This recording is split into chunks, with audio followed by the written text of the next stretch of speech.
अब हम बात करते हैं नेक्स्ट इंपॉर्टेंट चीज की। अभी तक मुझे ये पता था कि स्ट्रेंथ ऑफ मटेरियल में what I have to study is that I have to understand first कि मुझे मोशन पढ़ना है, मूवमेंट पढ़ना है किसी भी सॉलिड बॉडी का। मूवमेंट अलग अलग तरीके से हो सकता है, ठीक है, अलग अलग तरीके से मूवमेंट हो सकता है। मूवमेंट पढ़ने के लिए मुझे सबसे पहले ये पता करना था कि उस मटेरियल का उस बिहेवियर कैसा होगा, रिस्पॉन्स तभी तो पता करोगे। रिस्पॉन्स या बिहेवियर पता करने के लिए आपने क्या किया, प्रॉपर्टीज की स्टडी कर ली, आपने सारी प्रॉपर्टी देख ली जो प्रॉपर्टी हो सकती है, मतलब कैसे कैसे वो मटेरियल बिहेव कर सकता है वो पता कर लिया। बट बिहेव तो तब करेगा ना जब उस पर कोई फोर्स लगेगा, मतलब मटेरियल की प्रॉपर्टी पता कर ली है, बट अब मटेरियल को ऐसे बनाना है, उस चीज को, स्ट्रक्चर को ऐसे बनाना है कि वो डिफरेंट टाइप्स की चीजें या डिफरेंट टाइप्स के लोड को हैंडल कर ले। तो नेक्स्ट जो इंपॉर्टेंट चीज है वो है फोर्सेस। तो हमारा जो नेक्स्ट पार्ट अभी हम पढ़ेंगे that is all about forces. अब बात कर लेते हैं फोर्सेस की। What is force?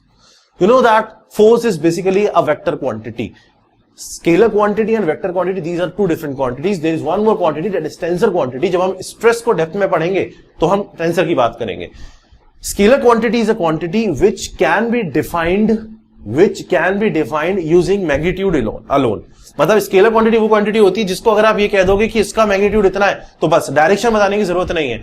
But vector quantity that quantity which can be defined with the help of direction as well as magnitude. मतलब डायरेक्शन के बिना यू कैन नॉट डिफाइन। अगर मैं आपसे कहूं कि फोर्स लग रही है तो आपका नेक्स्ट क्वेश्चन मुझसे ऑटोमेटिकली आएगा सर कहां से कहां लग रही है। It means that without direction there is no existence of force. अगर मैं आपसे कहूं दरवाजे पे फोर्स लग रहा है तो आप पूछोगे इधर से इधर या इधर से इधर।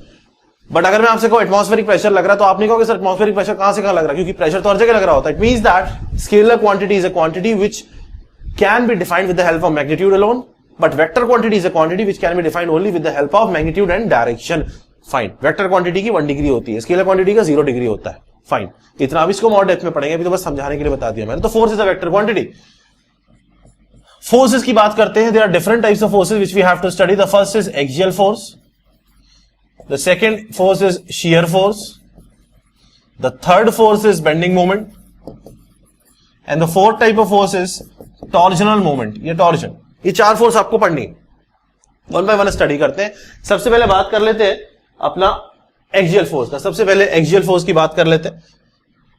एक्सियल फोर्स बिल्कुल जीरो समझ के चल रहा हूं मैं आपको, और लास्ट में हम हीरो बन के निकलेंगे, इसकी गारंटी है। एक्सियल फोर्स, एक्सियल फोर्स की अगर आप बात करते हो तो एक्सियल फोर्स वो फोर्स होती है जो एक्सिस के अलोंग लग रही होती है। एक्सिस के अलोंग लगने का मतलब क्या होता है? देखो 3 एक्सिस होती है जो आप हमेशा से सुनते आ रहे हो, समझते आ रहे हो और देखते आ रहे हो। क्योंकि हम बहुत डेप्थ में पढ़ रहे हैं चीजों को तो हम हर चीज को बड़े तरीके से समझते चलेंगे। हमारी एक्सिस होती है, एक होती है ये X axis, this is X axis, this axis is Y axis, and the axis which is coming outwards this is Z axis. We have these 3 types of axis. Colour change कर लेते हैं otherwise confusion हो जाएगा आपको। ये 3 axis हो गई मेरे पास, मैं लिख लेता हूं। ये मेरे पास हो गया एक्स एक्सिस, ये मेरे पास हो गया Y axis, and this is my Z axis. These are the 3 different axis which I have, X Y and Z. Fine.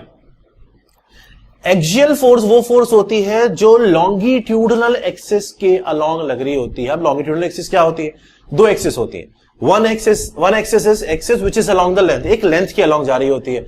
उसके अलावा उसके परपेंडिकुलर जो भी एक्सिस होगी उसको हम ट्रांसवर्स एक्सिस बोलेंगे। मतलब अगर ये पेन है, ये पेन ऐसे रखा हुआ है तो इसकी जो लेंथ है, इस लेंथ के अलोंग जो भी एक्सिस होगी उसको लॉन्गिट्यूडनल एक्सिस बोला जाएगा।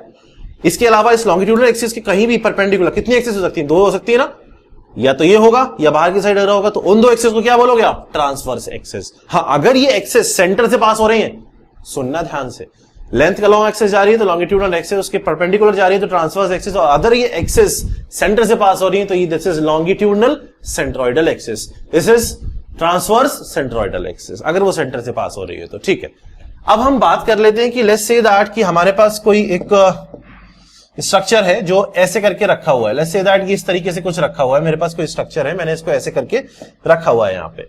फाइन। एक्सियल फोर्स वो फोर्स होती है जो एक्सिस के अलोंग लग रही होती है। इसकी एक्सिस ये थी, this is axis which is longitudinal centroidal axis. Let's say that axial force is the force which acts along longitudinal axis like this. The axial force can be of 2 different types. It can be tensile force, ये tension देने वाली force भी हो सकती है. It can be compressive force, ये compression देने वाली फोर्स भी हो सकती है. This is known as tensile force and this is known as compressive force. It means that the force which is known as axial force can be classified into 2 types. Either it will create tension और it will create compression, या तो वो खींचेगी या वो दबाएगी। एक चीज हमेशा ध्यान रखना है, फोर्स की अगर मैं बात कर रहा हूं और ये कह रहा हूं कि ये फोर्स ऐसे लग रही है तो ये खींच रहा है, मतलब ये एक्सटर्नली कुछ अप्लाई हो रहा है। मैंने आपको हमेशा एक चीज बताई है स्टार्टिंग से, जब भी कोई चीज आप एक्सटर्नली करते हो तो बॉडी उसके रिस्पॉन्ड में बिहेव करती है। अगर मैं आपको धक्का दूंगा तो आप मुझे धक्का दोगे, अगर मैं आपको टेंशन दूंगा तो आप मुझे टेंशन दोगे, अगर मैं आपको दबाऊंगा तो आप भी मुझे दबाने की कोशिश करोगे, लिटरल मीनिंग पे जाना।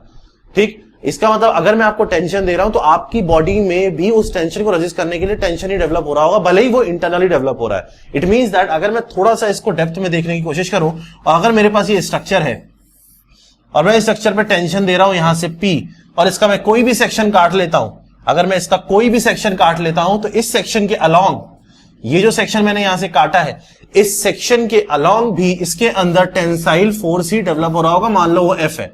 अगर मैं इस हाथ को ऐसे जुड़ा हुआ है, मान लो यहां से ग्लू करके चिपका दिया और इसको यहां से ऐसे खींच रहा हूं, तो ये ग्लू की तरह जहां पे जो ग्लू लगा हुआ है ये वापस भी तो खींच ही रहा होगा ना, चिपकना चाहता है, ये तो अलग नहीं होना चाहता ना।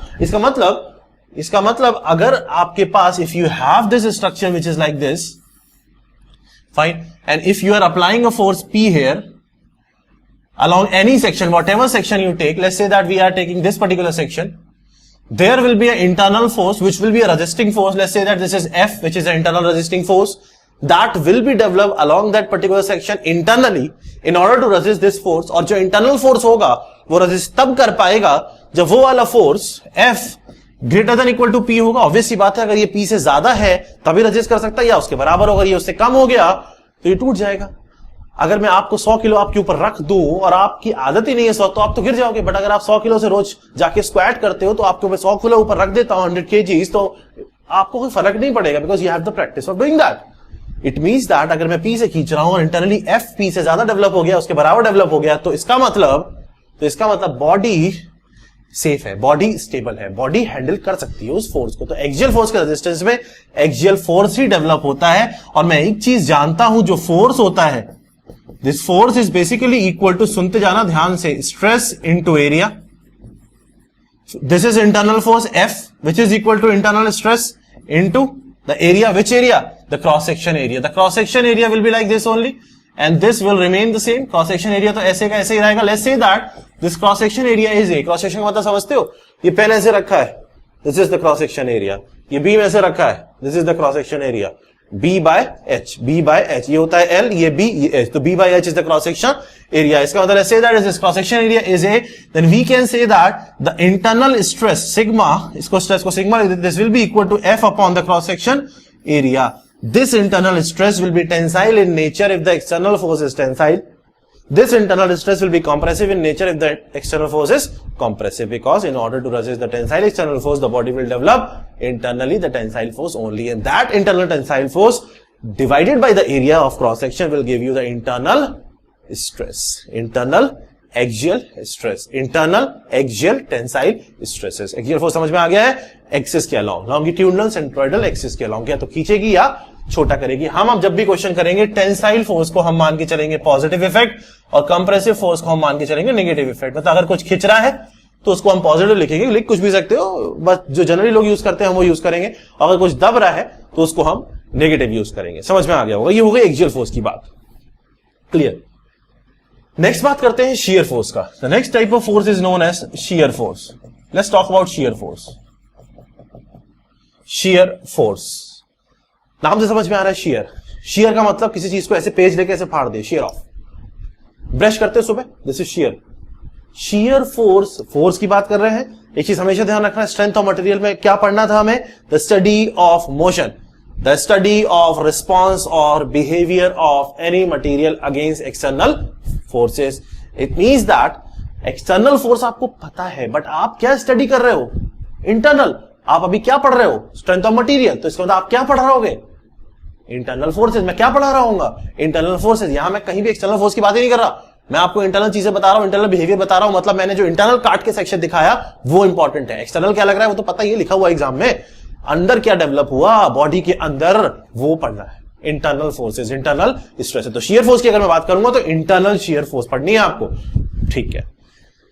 एक्सियल फोर्स जो लग रही थी लॉन्गिट्यूडनल एक्सिस के अलॉन्ग लग रही थी। अब ध्यान रखना है जो शियर फोर्स लगेगी वो ट्रांसवर्स एक्सिस के अलॉन्ग लगेगी। पहली चीज आ गई, इसका मतलब वो लॉन्गिट्यूडनल के परपेंडिकुलर जा रहा होगा सिस्टम, ठीक है। शियर फोर्स की अगर आप बात करते हो, शियर फोर्स का अगर हम बात करते हैं तो शियर फोर्स के लिए लेट्स कंसीडर दैट कि if we have this structure, if we have this structure like this, shear force means the force which is like this, this is the shear force. If this beam is attach like this, ये ऐसे करके जुड़ा हुआ है और यहां कहीं भी कुछ भी लोड लग रहा है बट ये ऐसे अलग नहीं हो रहा है, इसका मतलब इंटरनली जो भी लोड कहीं भी लग रहा है इस सेक्शन पे वो लोड को हैंडल किया गया है, इंटरनल बॉडी ने उस फोर्स को न्यूट्रलाइज किया हुआ है। Shear force is defined as, shear force is defined as the internal, मैं डेफिनेशन यहां पे लिख रहा हूं, आप डेफिनेशन को ध्यान से सुनोगे, नोट मत करने लग जाना। The internal transverse force or tangential force, the internal transverse force which is developed in order to maintain the equilibrium between the left and the right part of any section, between the left and the right part of any section। ये जो मैंने यहां बनाया this is known as mind mapping। पूरा definition, internal transverse force equilibrium maintain करती है left और right part के बीच में, पूरी लैंग्वेज याद करने की जरूरत नहीं है, 3 सर्कल याद हो जाएगी, समझ में आ गया। माइंड मैपिंग आगे और बात करेंगे इस पे जब सेशन लेंगे, एक्स्ट्रा सेशन जो आपके नोट में अपलोड होंगे। Shear force is that force which is being produced internally in transverse direction along any section in order to maintain the equilibrium between left and right part of that section। किसी भी section को काट दो, किसी भी section को काट दो स्ट्रक्चर में, तो उस सेक्शन के इधर वाले पार्ट और इधर वाले पार्ट को जोड़े रखने का जो काम करता है उसको शियर फोर्स बोलते हैं। कैसे काम करता है वो भी देख लेते हैं। मान लो मेरे पास ये स्ट्रक्चर था, मैंने अभी आपको एक स्ट्रक्चर बना के दिया था, ये बना लेते हैं। मान लो ये मेरा बड़ा सा एक स्ट्रक्चर है और इसका कलर थोड़ा चेंज कर देते हैं, ये वाला कलर है इसका। लेट्स से दैट कि we are considering this section, any section you can consider, let's say that we are considering this section. ये कोई सेक्शन आपने काट लिया लाइक दिस। मान लो there is load of P kilo newton which is acting here like this, ठीक है, ऐसा P लग रहा है। अब जब P यहां से लग रहा है तो यहां पे मान लो कोई सपोर्ट है, मान लो ये कुछ सपोर्ट इस तरीके से यहां पे ये इस तरीके से जुड़ा हुआ था, दीवार में मैंने इसको फिक्स कर रखा था। सपोर्ट की नेचर अभी हमने नहीं पढ़ी है तो हम उसकी बात नहीं करेंगे, टेक्निकल वर्ड्स की। दीवार में मैंने इसे घुसा रखा है, एकदम जोड़ रखा है दीवार के अंदर, पूरा प्लास्टर सीमेंट मार के जोड़ दिया है, फाइन। अगर मैं यहां से P लगाऊंगा, सोचना जुड़ा हुआ है, दबाऊंगा तो ये तो कुछ करेगा ना। सपोर्ट का काम क्या होता है, अगर मैं जमीन पे खड़ा हूं तो जमीन क्या कर रही है, मुझे खड़ा रख रही है, अंदर थोड़ी घुस जा रही है। सपोर्ट का काम क्या होता है, सपोर्ट करना, नाम ही उसका सपोर्ट है ना। आप चेयर पे बैठे हो, आपको सपोर्ट कर रही है चेयर, आप बैठे हुए, वरना चेयर आपको नीचे गिरा देती। सपोर्ट, सपोर्ट देना, सपोर्ट देना मतलब सपोर्ट करना, हैंडल करना आपके एक्स्ट्रा वेट को जो आप लेके घूम रहे हो, फाइन। तो ये सपोर्ट भी यही कर रहा है। ये सपोर्ट क्या कर रहा है, वो लोड लग रहा है उसको हैंडल करेगा, उसको हैंडल करने के लिए कम से कम वापस कितना सपोर्ट देगा, उतना ही लोड के बराबर सपोर्ट देना पड़ेगा। इट मींस दैट सपोर्ट से एक रिएक्शन डेवलप होती है। अभी हम और डेप्थ में पढ़ेंगे इसको आगे, अभी के लिए इतना ही कि सपोर्ट से एक रिएक्शन डेवलप होती है, क्योंकि वो सपोर्ट है। जितना लोड ऊपर से दोगे कम से कम उतनी रिएक्शन वो नीचे से देगा। रिएक्शन एक्सटर्नली सपोर्ट के नीचे से डेवलप हो रही है, सपोर्ट डेवलप कर रहा है, इंटरनल की बात नहीं कर रहा मैं, ठीक। ये सेक्शन मैंने ले लिया, ये हो गया 1, ये हो गया पार्ट 2, फाइन। मैंने आपसे कहा किसी भी सेक्शन के अलावा अगर आप किसी भी बीम को या स्ट्रक्चर को काटते हो, shear force is that particular force that maintain the equilibrium between the left and right part of the section. This is the left, this is the section, this is section X, this is the left part of the section, this is the right part of the section. And if you section अगर मैं यहां से हटा देता हूं तो इस section के अलॉन्ग ये वाला जो पोर्शन बच रहा है, मान लो ये 1 है और ये वाला जो पोर्शन बच रहा है ये मान लो 2 है, तो इस सेक्शन के अलॉन्ग इसका इक्विलिब्रियम मेंटेन होना चाहिए। ये ऐसे लगा था, इधर से अगर कोई फोर्स लग रही है, इधर से अगर कोई फोर्स लग रही है तो ये इसको जोड़ना चाहिए। ये इसको क्या, लेट्स सी दिस, ये फोर्स ऐसे लग रहा था, ये फोर्स के रिस्पांस में ये वाला फोर्स यहां सपोर्ट से डेवलप हुआ, ये जो सपोर्ट यहां पे रखा हुआ है ये सपोर्ट यहां पे डेवलप हो गया, ठीक। ये मैंने सेक्शन लिया हुआ था, इस सेक्शन के इधर वाला एक पार्ट 1 मान लिया था, इधर वाला पार्ट 2 मान लिया था। ये वाला फोर्स ऐसे नीचे लग रहा था, तो इसको रेजिस्ट करने के लिए मान लो जैसे ये सेक्शन ऐसे जुड़ा हुआ है, इसको मैं यहां से नीचे दबा रहा हूं तो यहां से ऊपर आना चाहिए तभी तो जुड़ेगा। ये नीचे दबा रहे हो तो यहां से ऊपर करना चाहिए, इसका मतलब यहां से अगर ये नीचे लग रहा है तो इस पोर्शन पे ये फोर्स ऊपर आ रही होगी, ऑब्वियस सी बात है इस सेक्शन के अलावा। सिमिलरली ये अगर ऊपर जा रहा है, इधर से अगर ये ऊपर जा रहा है तो इसको नीचे रोकने की जगह ऐसे करके दबाना पड़ेगा, मतलब इसको और इसको अगर मैं जोड़ना है तो ऐसे करना पड़ेगा, इसको ऊपर इसको नीचे, तभी दोनों जुड़े रहेंगे। इसका मतलब यहां पे ये नीचे की साइड फोर्स जा रही होगी। तो सेक्शन पे अगर आप ध्यान से देखते हो तो सिस्टम कुछ ऐसा बन रहा है कि ये एक फोर्स डेवलप हो रही है और ये एक फोर्स डेवलप हो रही है। इस फोर्स को बोलते हैं हम shear force, the equal and opposite forces which are developed at any section in order to maintain the equilibrium between the right and left part of the section. This is known as shear forces, and these are equal and opposite transverse forces. If you will see them along any cross section, अगर cross section के along देखते हो, अगर ये cross section ये area के along देखते हो, तो आपको क्या दिखेगा?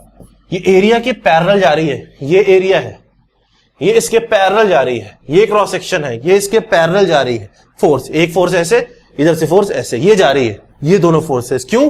क्योंकि बॉडी को इक्विलिब्रियम मेंटेन रखना है, तो ये अलग नहीं होना चाहता।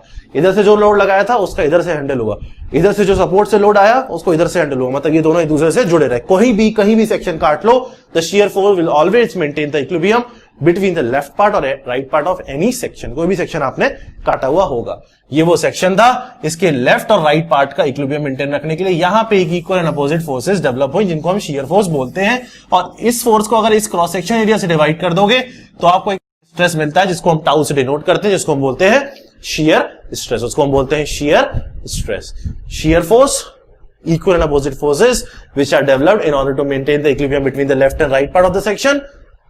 समझ में आ गया होगा, ये शियर फोर्स की बात हो गई। एक्सियल फोर्स समझ में आ गया, लॉन्गिट्यूडिनल सेंट्रोइडल एक्सिस छोटा करेगा बड़ा करेगा, दो चीजें कर सकता है।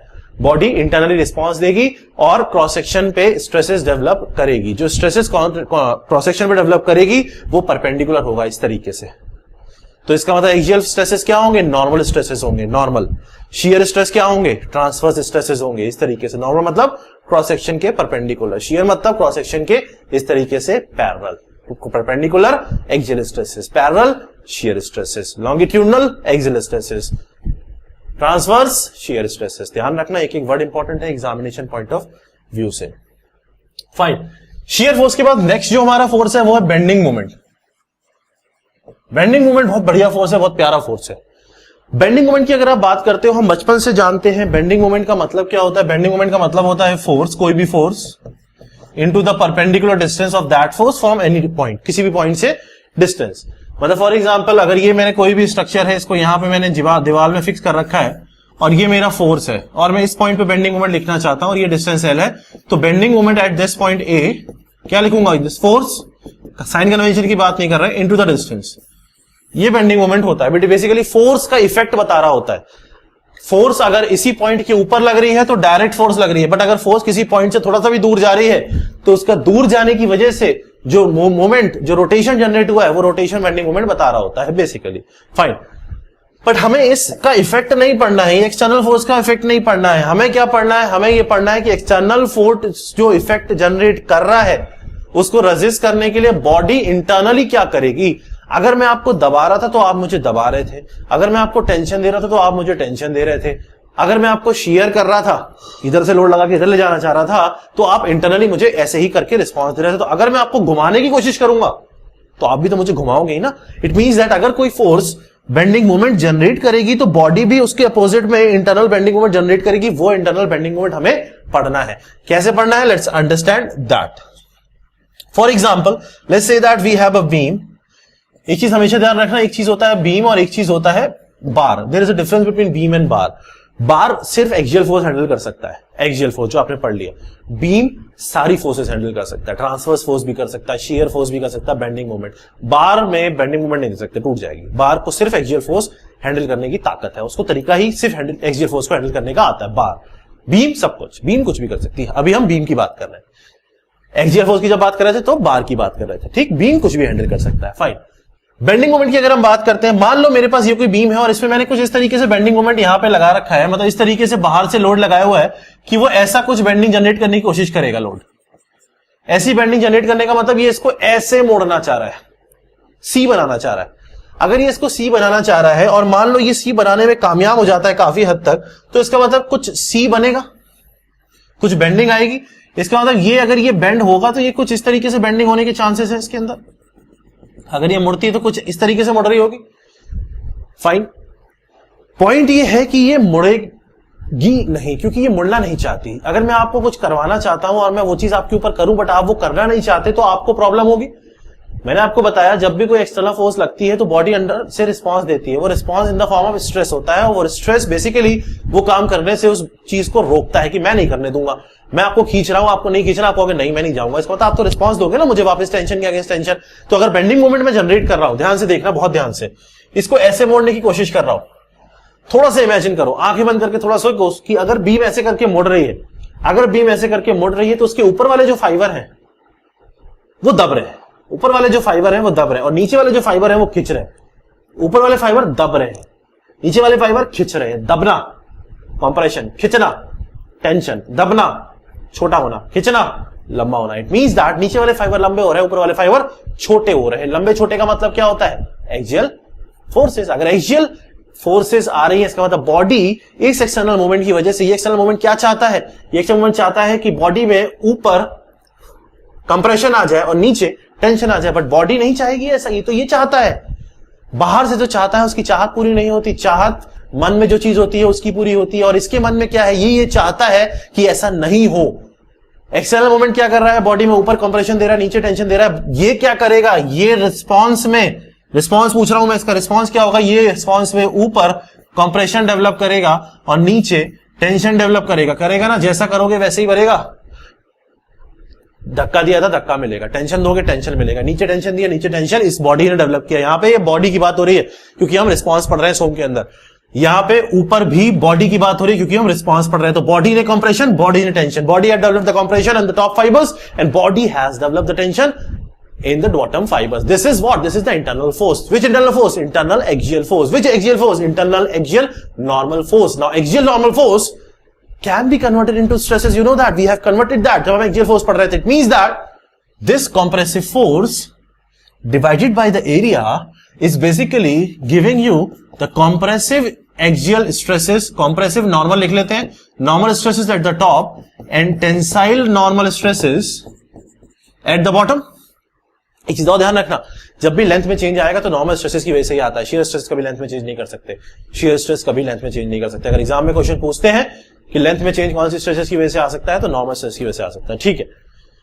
कॉम्प्रेसिव स्ट्रेसेस बॉडी ने रेजिस्टेंस में डेवलप किए, टेंसाइल स्ट्रेसेस बॉडी ने रेजिस्टेंस में डेवलप किए। इसका मतलब अगर कॉम्प्रेशन को हमने क्या माना था? नेगेटिव माना था, अगर आपको याद हो, और टेंशन को हमने क्या माना था? पॉजिटिव माना था। याद रखना होगा आपको ये। तो नेगेटिव से पॉजिटिव जब जाओगे तो जीरो तो आएगा ही आएगा ना बीच में। जीरो कहां भेज पाओगे? जीरो तो बीच में ही आएगा। इट मींस दैट यहां पे अगर कॉम्प्रेसिव स्ट्रेसेस हैं और वो धीरे धीरे टेंसाइल में बदल रही हैं, तो यहां बीच में कहीं पे वो स्ट्रेस जीरो हुआ होगा, होना ही पड़ेगा। तो इसका मतलब मैं ये कह सकता हूं कि अगर ये कॉम्प्रेसिव स्ट्रेसेस सिग्मा से डिनोट करते हैं, सिग्मा सी से, और ये टेंसाइल स्ट्रेसेस सिग्मा टी से डिनोट करते हैं, तो ये सिग्मा सी सिग्मा टी तक पहुंचते पहुंचते बीच में कहीं ये सिग्मा जीरो हुआ होगा। बिना जीरो हुए पॉजिटिव नेगेटिव या नेगेटिव पॉजिटिव नहीं जा सकते। ग्राफ में इधर से इधर आने के लिए zero you have to cross. It means that these stresses will be zero somewhere in between और समवेयर कहीं ना कहीं the line on which, ध्यान से सुनना एक एक word, the line on which these stresses become zero, which stresses, normal stresses become zero, is known as the line of neutral axis or the neutral axis. Neutral axis is that axis along which the normal stresses becomes zero. Also, neutral axis is that axis along which the rotation takes place. अब आपको समझ में नहीं आया क्या बोल दिया sir ने? देखो, इमेजिन करना थोड़ा सा।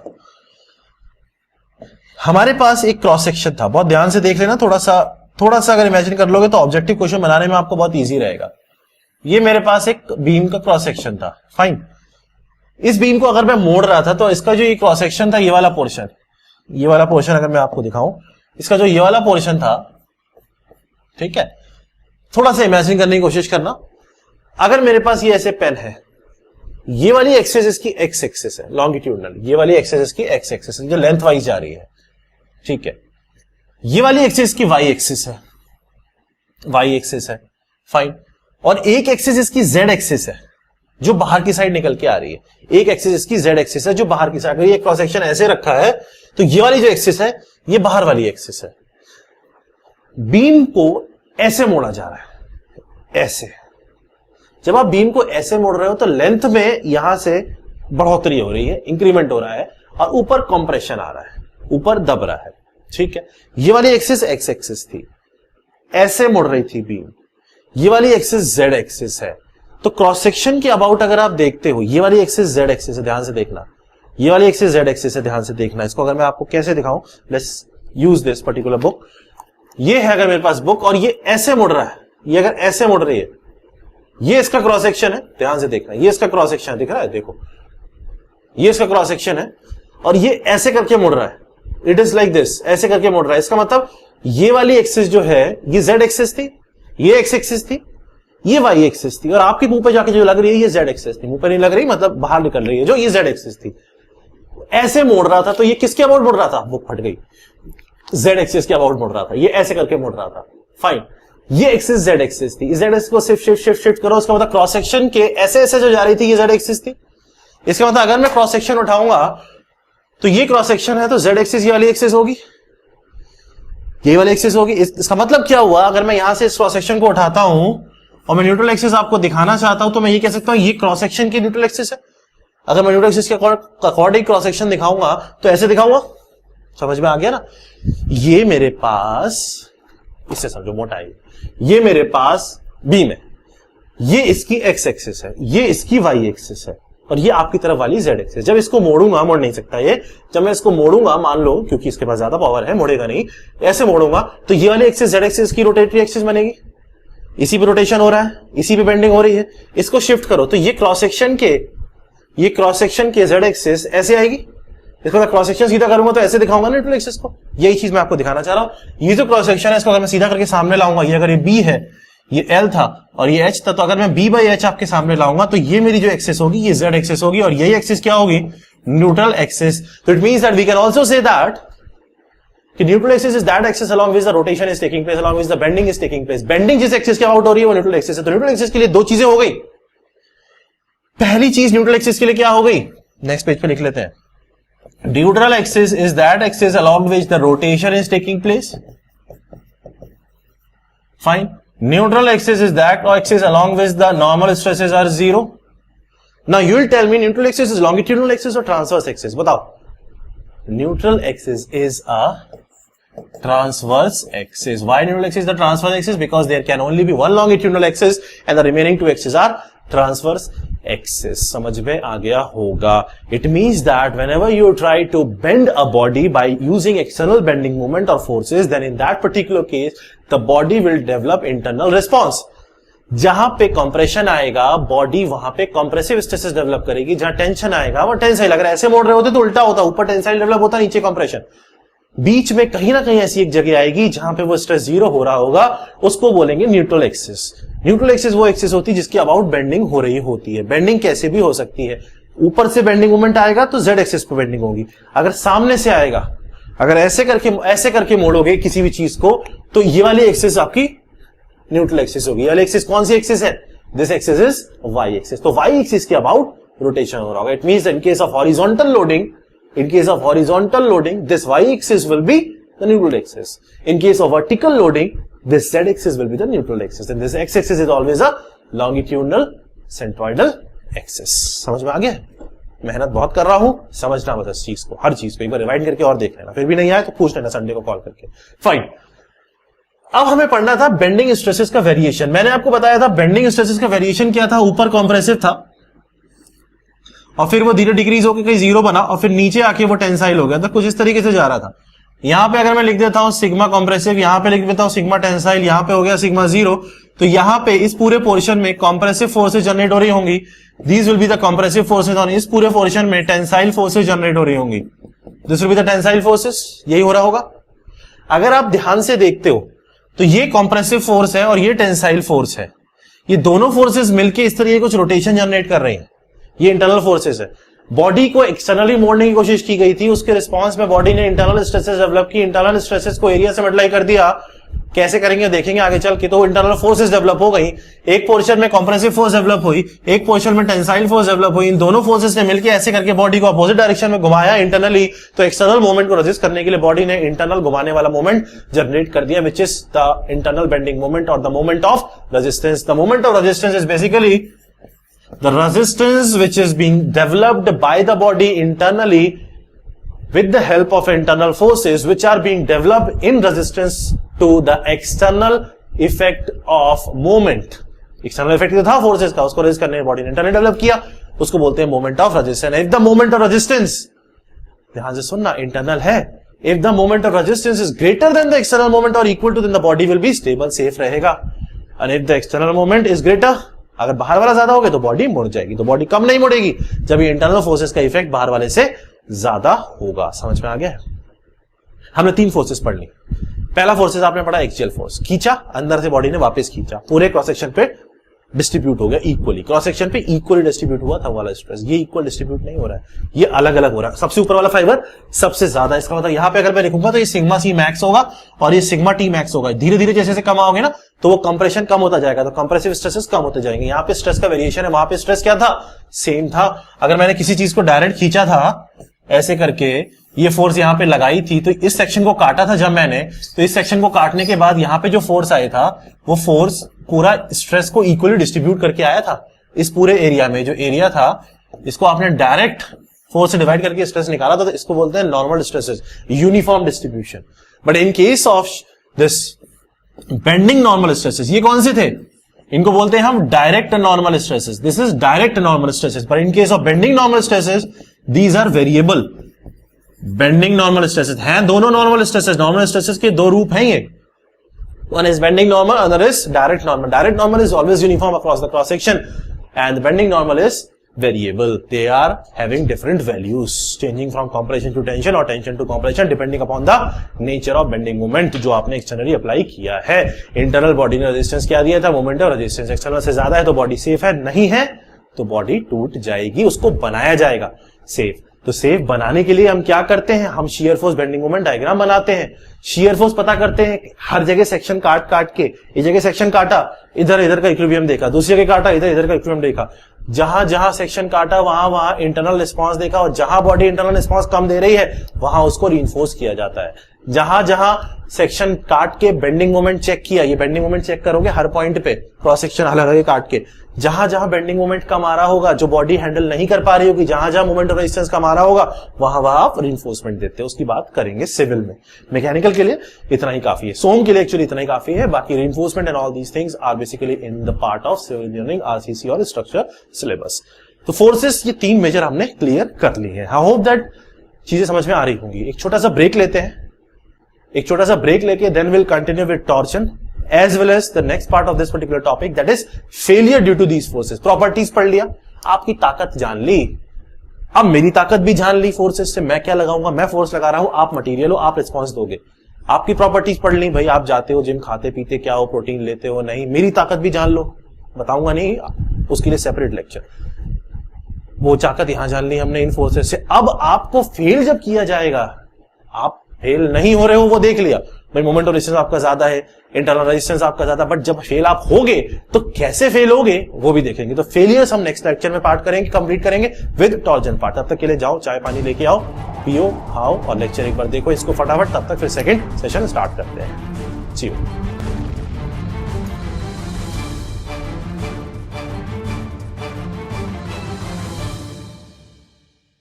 Have you ever tried thinking why you are not able to qualify different examination? That is engineering services, GATE और state services। कभी सोचा है क्यों selection नहीं होता है? Let me tell you. Let me give you the basic introduction कि होता क्यों नहीं है। Let me explain you the things. The reason is that because these examination need a perfect analysis. Analysis means you should know everything. So here in Catalyst Group, in my classes, where I'll give you the analysis of the exam, I'll give you the theory lectures, I'll give you the question lectures. What will do, will complete each and every question in the class, previous year से उठा के expected questions तक सब कुछ हम class में कर लेंगे। जितने भी हमारे पास ऑनलाइन कोर्सेज हैं, चाहे आईएएस के लिए हैं, चाहे गेट के लिए, चाहे एसएससी के लिए, और जो भी फैकल्टीज हैं, सारे फैकल्टीज गेट और आईएएस टॉपर्स हैं। अगर आप कैटलिस्ट ग्रुप ज्वाइन करते हो तो लेट मी टेल यू कि आपको क्या क्या फायदे मिलेंगे। Let's see that. पहली चीज आपको मिलेगी कि आपको एक्सपर्ट गाइडेंस मिलेगा, जितना भी फैकल्टीज का लाइव सेशंस मिलेंगे जहां पे आप फैकल्टी से अपने डाउट क्लियर कर सकते हो, फोन पे, व्हाट्सएप पे, आमने सामने बैठ के। सब फैकल्टीज के लिए आपके पास अपॉइंटमेंट होगा, आप उससे डायरेक्ट डिस्कशन कर सकते हो। साथ में हम आपको नोट्स देंगे जो हमारे स्पेशल माइंड मैप्स की फॉर्म में नोट्स होते हैं, जिसमें आपको याद करना ईजी रहेगा। कुछ मोटिवेशनल सेशंस होंगे, प्रोग्रेस एनालिसिस होंगी, नोट्स होंगे, हम अपना स्टडी मटेरियल आपको प्रोवाइड करेंगे, बुक्स आपको प्रोवाइड की जाएंगी, आपको A to Z each and everything provide किया जाएगा।